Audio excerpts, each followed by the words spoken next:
నమస్కారం. Welcome to నవలా హృదయం. ఈరోజు కథ వసంత శిశిరం. రచించిన వారు శ్రీమతి నవీన గారు. కథలోకి వెళ్ళబోయే ముందు ఛానల్ను సబ్స్క్రైబ్ చేయడం మర్చిపోవద్దు. కథలోకి వెళ్ళిపోదాం.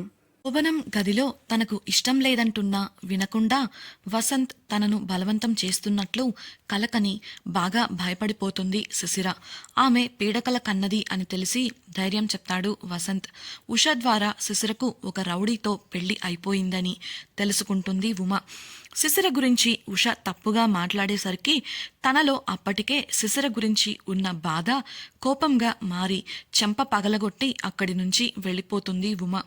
శిశిరకు తాను ఎటువంటి సాయం చెయ్యలేకపోయినందుకు చాలా బాధపడింది. స్నానం చేసి డిన్నర్ చేయడం కోసం హాల్లోకి వచ్చిన శిశిరను చూసిన వసంత్ ఆమె నుంచి చూపు త్రిప్పుకోలేకపోతాడు. తన బ్యాగ్లో చీరలు తప్ప ఒక్క డ్రెస్ కూడా లేకపోవడంతో శిశిర చీర కట్టుకొని వచ్చింది. ఆ చీరలో ఆమె వంపు సంపులు చూసిన వసంత్ మనసులో అలజడి రేగింది. డిన్నర్ కోసం నిర్మల పిలవడంతో తనను తాను స్థిమితపరుచుకొని వసంత్ ఫాస్ట్గా డిన్నర్ ముగించి శిశిరకు రెస్ట్ తీసుకోమని చెప్పి వెళ్ళిపోతాడు. ఒక బాక్స్ని చూపిస్తూ వసంత్ ఇవ్వమన్నాడు అని చెప్పిన నిర్మల శిశిరను ఒక గదిలోకి తీసుకెళ్ళింది. గదిలోకి వెళ్లిన శిశిరకు ఆ గదిలోని ఏర్పాట్లను చూసి నోట మాట రాలేదు. ఆ గది ఇంటీరియర్ చాలా బాగుంది. క్లాసీ మరియు మోడల్ డిజైన్స్ని కలగలిపి చేసిన అందమైన ఫర్నిషింగ్ ఆ రూమ్కి ఇంకా అందాన్ని చేకూర్చింది. అయితే శిశిరకు ఆ గదిలో చాలా బాగా నచ్చింది మాత్రం వేరే ఉంది. అదే బాల్కనీ. గదిలోకి వెళ్లిన వెంటనే నిర్మల కిటికీలు మరియు బాల్కనీ తలుపులు తెరవడంతో బాల్కనీ నుంచి చల్లటి గాలి ఆ గదిలోకి వచ్చింది. ఆ గాలిని ఆస్వాదిస్తూ బాల్కనీలోకి వెళ్లిన శిశిర అక్కడి వ్యూస్ చూసి సంతోషపడింది. పైన ఆకాశంలో చంద్రుడు, కింద గార్డెన్లో వికసించిన పూలు, ఆ పూల పరిమళంతో ఆమె గది నిండిపోయింది. తిరిగి గదిలోకి వచ్చిన శిశిరకు తన బెడ్పై పెట్టి ఉన్న బాక్స్ కనబడింది. అది అంతకుముందు అతను ఆమెకు ఇవ్వమన్నాడు అని నిర్మల చెప్పిన బాక్స్. అది తెరిచి చూసిన శిశిరకు ఒక హెయిర్ డ్రయర్ కనిపించింది. అప్పుడే ఆమెకు ఆమె తల ఇంకా ఆరలేదన్న విషయం గుర్తొచ్చింది. ఇంత చిన్న విషయాన్ని అతను గమనించడం ఆమెకు వింతగా అనిపించింది. అలాగే పడుకుంటే జలుబు చేస్తుందనుకొని దాన్ని ఉపయోగించి తల ఆరబెట్టుకున్న ఆమె మెల్లగా బెడ్ పైకి వాలిపోయింది.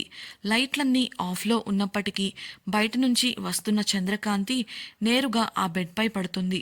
ఆమె ఎంతలా నిద్రపోవాలన్నా ఆమెకు నిద్ర పట్టడం లేదు. ఏవేవో ఆలోచనలు ఆమె మనసులో తిరుగుతూ ఉన్నాయి. నిద్ర పట్టక బెడ్పై అటు ఇటు దొర్లుతున్న ఆమెకు ఆ గదిలో ఒక మూలన పెట్టి ఉన్న ఆమె లగేజ్ కనిపించింది. వెంటనే లేచి వెళ్ళి తన బ్యాక్ ప్యాక్ని తీసుకున్న ఆమె తన ఫోన్ కోసం వెతికింది. ఆ ఫోన్ స్విచ్ ఆఫ్లో ఉంది.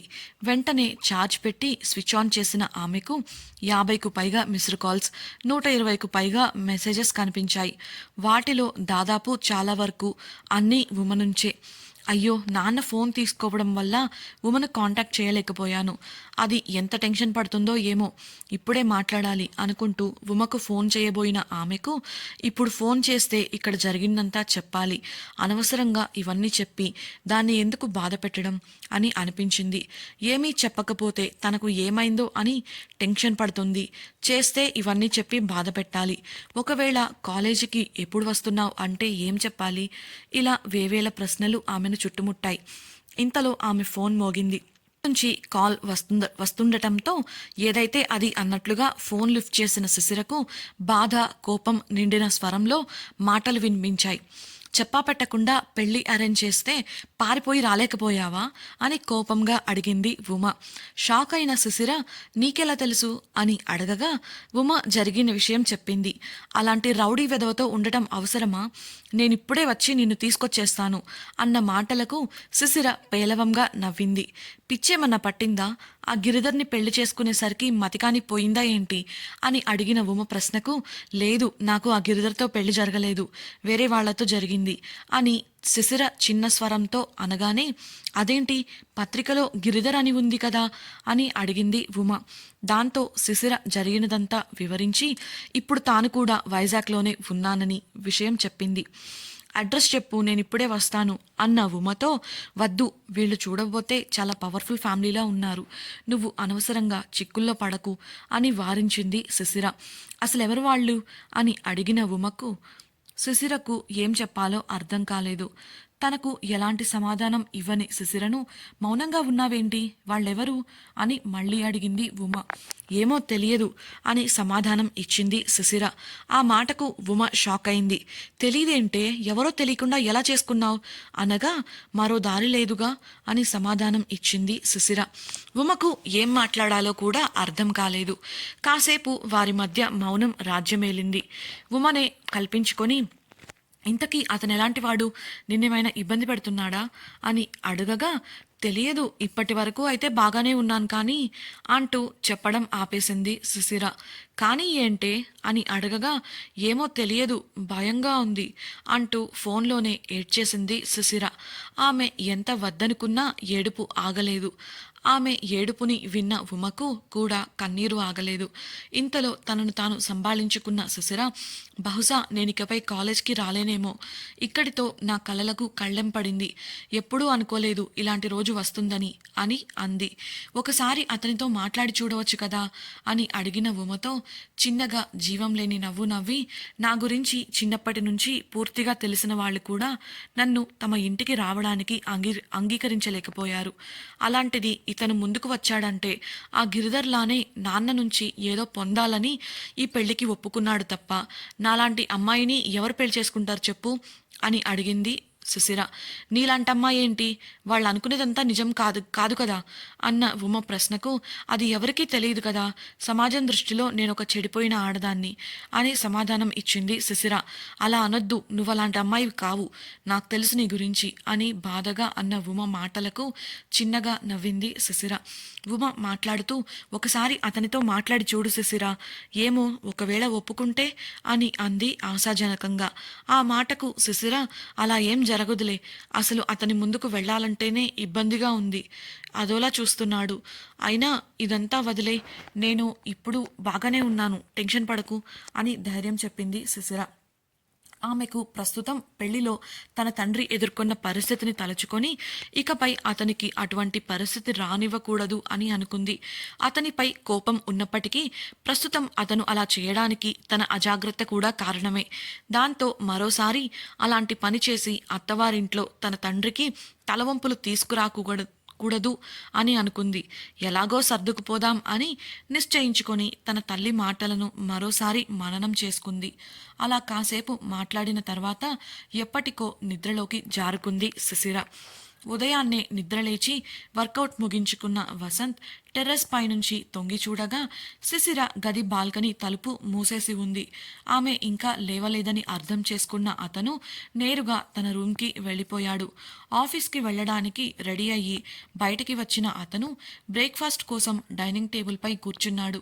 నిర్మల అన్ని డైనింగ్ టేబుల్పై సర్దుతూ చాలా టెన్షన్గా కనబడింది. ఆమె ముఖంలో టెన్షన్ గమనించిన వసంత్, ఏమైంది తన ముందున్న డిషెస్పై మూతలు తీస్తూ అడిగాడు. నిర్మల ఎలా చెప్పాలో తెలియక సతమతమవుతూ నిలబడింది.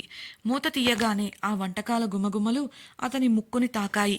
ఇవాళ వంట చేసిందెవరు అని అడిగిన ప్రశ్నకు ఆవిడ, అది సార్, నేను చెప్తూనే ఉన్నాను, ఎంత వద్దన్నా వినకుండా మేడమే ఇవన్నీ చేశారు, మేం హెల్ప్ చేస్తామన్నా ఊరుకోలేదు, ఐఎమ్ సారీ సార్ అంది.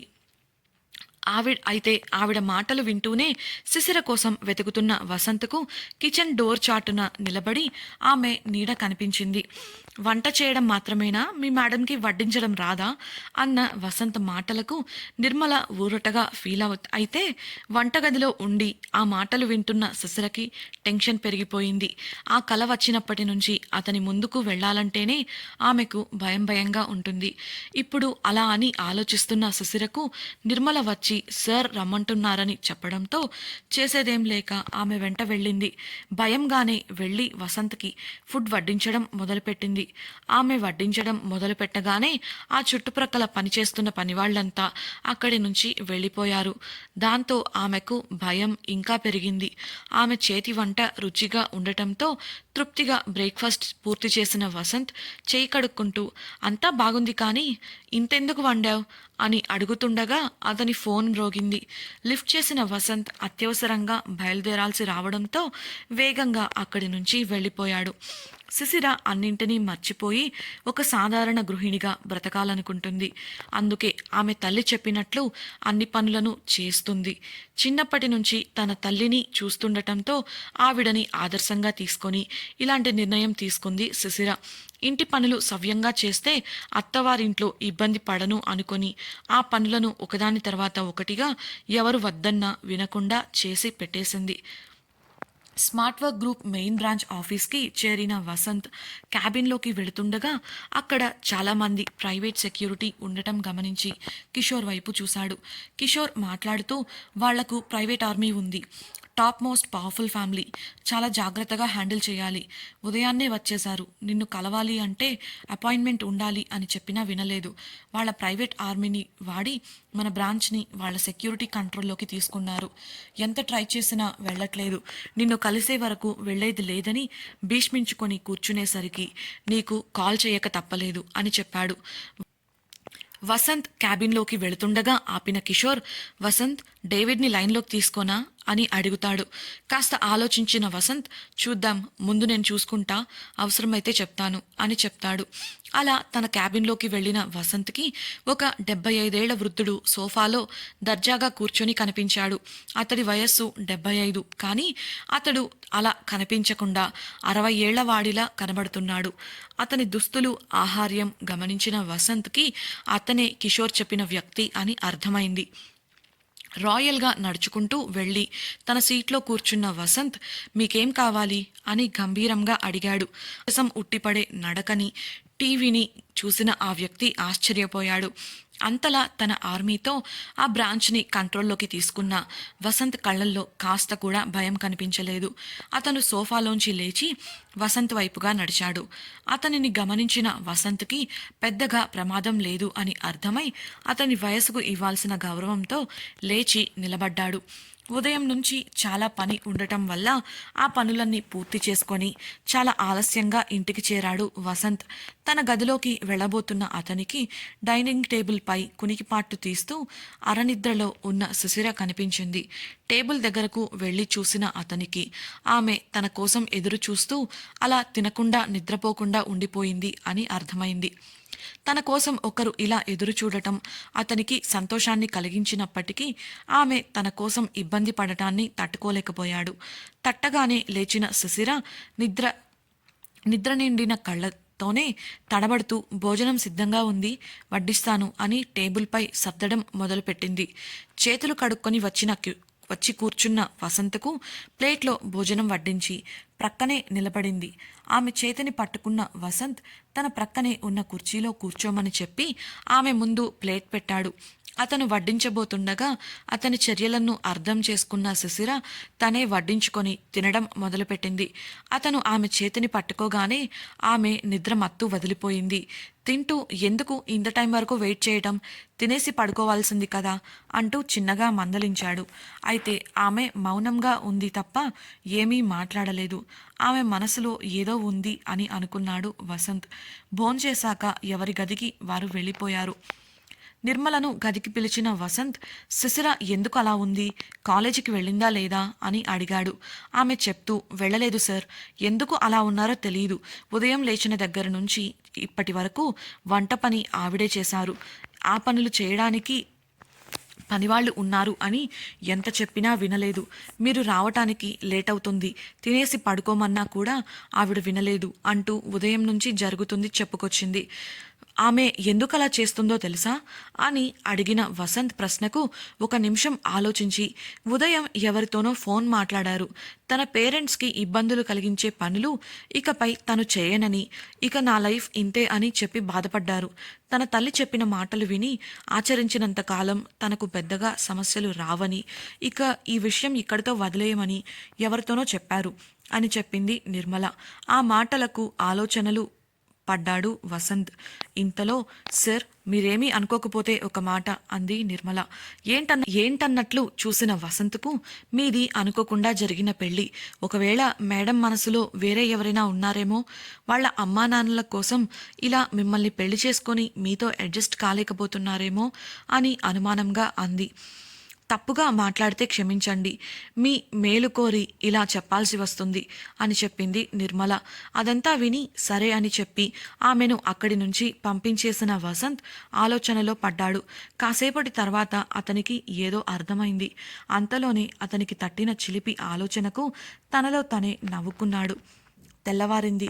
టెర్రస్ పై వర్కౌట్ చేస్తున్న వసంత్ తనకు ఏదో కావాలని నిర్మలకు చెప్పి శిశిరకు ఇచ్చి పంపించమని చెప్పడంతో ఆమె ఆ విషయం శిశిరకు చెప్పింది. భయంగానే నీళ్లు తీసుకొని టెర్రస్ పైకి వెళ్లిన శిశిర అతన్ని చూడగానే తల దించేసుకుంది. మెల్లిగా అతని దగ్గరకు అలాగే వెళ్లి బాటిల్ని అతనికి అందించబోగా అతను బాటిల్ని పక్కన పెట్టేసి చేసిన పనికి ఆమె బిత్తరపోయింది. శిశిర బిత్తరపోయేలా వసంత్ ఏం చేశాడు? ఆమె ఎందుకు అతన్ని చూసి తల దించేసింది? శిశిర గురించి వసంత్కి ఏమర్థమైంది? అతనికి వచ్చిన చిలిపి ఆలోచన ఏంటి? వసంత్ని కలవడానికి మెయిన్ బ్రాంచ్కి వచ్చిన వృద్ధుడు ఎవరు? అతను ఎందుకు వసంత్ని కలవాలని పట్టుపట్టాడు? శిశిర తన విషయం వదిలేయమని ఎవరికి చెప్పింది? వీటన్నింటికి సమాధానాలు తెలుసుకోవాలనుందా? అయితే తప్పకుండా ఛానల్ను సబ్స్క్రైబ్ చేసి వసంత శిశిరం రాబోయే ఎపిసోడ్స్ని తప్పకుండా వినేయండి. ఈ వీడియో మీకు నచ్చినట్లయితే తప్పకుండా లైక్ చేసి మీ ఫ్రెండ్స్తో షేర్ చేయండి. మీ అభిప్రాయాలను మాతో పంచుకోవడం కోసం కమెంట్ సెక్షన్లో తెలియజేయగలరు. ఇట్లు మీ నవలా హృదయం టీమ్. Thank you.